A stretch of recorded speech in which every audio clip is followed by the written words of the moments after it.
नाज़रीन अस्सलाम वालेकुम। नाज़रीन, कुरान मजीद फुरकान हमीद में अल्लाह रब अल इज़्ज़त ने फरमाया है, और ज़िना के करीब भी न जाना, यकीनन ये बड़ी बेहयाई और बुराई का रास्ता है। जानिए कि ज़िना कायनात की इब्तिदा कब और कैसे हुई। सबसे पहले किस बदकिस्मत इंसान ने ये जुर्म किया, इस्लाम में ज़िना की क्या सज़ा है, ये हमारी आज की वीडियो का महवर होगा, और आज हम आपको इसके बारे में रोशनी डालेंगे। ज़िना की असलियत और अहमियत के बारे में कुरान व हदीस नाज़रीन बहुत अहम मालूमात का इंकिशाफ करेंगे। जब अव्वल बशर हज़रत आदम अलैहिस्सलाम और हज़रत अम्मा हव्वा सलामुल्लाह अलैहा ने अल्लाह रब अल इज़्ज़त के हुक्म की नाफरमानी की और इब्लीस के ज़ेर असर आकर शजर ममनुआ का फल खाया, तो अल्लाह रब अल इज़्ज़त ने हज़रत आदम अलैहिस्सलाम और हज़रत हव्वा सलामुल्लाह अलैहा को जन्नत से बाहर निकाला। फिर अल्लाह ताला के हुक्म से हज़रत आदम अलैहिस्सलाम और हज़रत हव्वा सलामुल्लाह अलैहा के यहाँ एक बच्चा पैदा हुआ। रवायत के मुताबिक हज़रत हव्वा सलामुल्लाह अलैहा को 20 हमल हुए, जिनसे 40 बच्चे पैदा हुए, और हर हमल से हज़रत आदम अलैहिस्सलाम के यहाँ एक लड़का और एक लड़की पैदा हुई। वो कायनात का पहला इंसान था, और ज़मीन पर नस्ल इंसानी को बढ़ाने के लिए एक हमल से पैदा होने वाले लड़के की दूसरी हमल से पैदा होने वाली लड़की से शादी कर दी गई थी, जबकि दूसरे हमल से पैदा होने वाली लड़की की शादी उसके लड़के से कर दी गई थी। पहला हमल होता था, और एक हमल की बहनें और भाई अल्लाह रब अल इज़्ज़त के हुक्म से एक दूसरे को बहन भाई कहकर पुकारते थे। हज़रत आदम अलैहिस्सलाम के यहाँ 2 बेटे काबील व हाबील पैदा हुए। काबील की बहन अकली माँ बहुत खूबसूरत थी, जबकि हज़रत हाबील अलैहिस्सलाम के यहाँ जिस लड़की की पैदाइश हुई वो इतनी खूबसूरत नहीं थी। इसलिए जब ये बच्चे बड़े हुए और जब उनकी शादी का वक्त आया, तो काबील ने हज़रत हाबील अलैहिस्सलाम की बहन से शादी करने से इनकार कर दिया और कहा कि ये बिल्कुल खूबसूरत नहीं है, मैं अपनी बहन अकली माँ से शादी करना चाहता हूँ। ये मामला इतना बड़ा है कि हज़रत आदम अलैहिस्सलाम ने हुक्म दिया कि दोनों भाई बारगाह अल्लाह तबारक व ताला के अंदर अपनी अपनी कुर्बानी करें। जिस शख्स की कुर्बानी अल्लाह की बारगाह में कबूल होगी उसकी शादी अकाली माँ से होगी।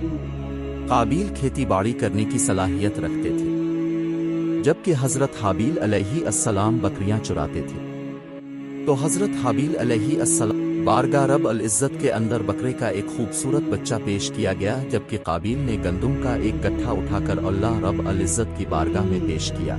जब ये दोनों कुर्बानियां बारगाह रब अल इज़्ज़त के अंदर अदा की गई, इस ज़माने के रिवाज में आसमान से आग आ गई और उसने हज़रत हाबील अलैहिस्सलाम की कुर्बानी को निगल लिया।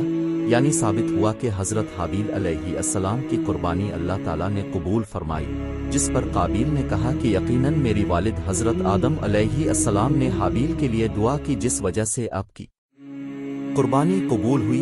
कुरान मजीद फुरकान हमीद में हाबील और काबील का किस्सा सूरत अल-माइदा में मज़कूर है। जब हज़रत हाबील अलैहिस्सलामुल्लाह अलैहि की कुर्बानी कबूल हुई, तो काबील ने हज़रत हाबील अलैहिस्सलाम को कत्ल करने की धमकी दी।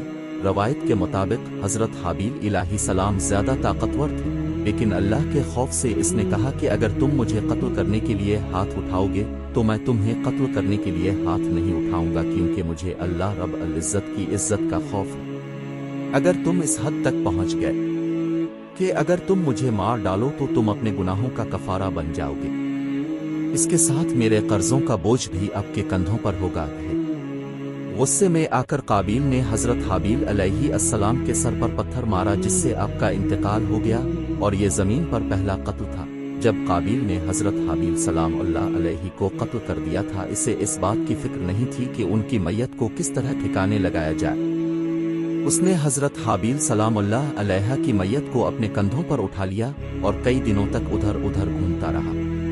फिर अल्लाह तबारक व ताला के हुक्म से 2 कौवे आए और उन दोनों ने काबील का काम अंजाम दिया। एक कौवे ने दूसरे को मार डाला, फिर उसने जमीन खोदकर उसके अंदर दूसरा कौवा डाला और उस पर मिट्टी डाल दी। काबील ने कौवे को देखा तो अफसोस करने लगा कि वो अपने भाई की लाश को भी छुपा नहीं सका।